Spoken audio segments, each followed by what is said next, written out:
อย่าเป็นคนผัดวันประกันพรุ่งถึงตอนเย็นรอเช้าถึงเช้ารอเย็น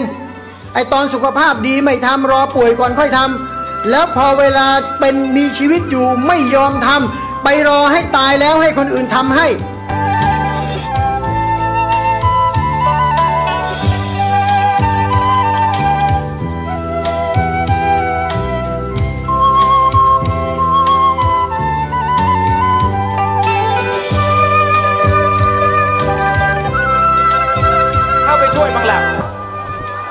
มันมีใครพูดบ้างล่ะ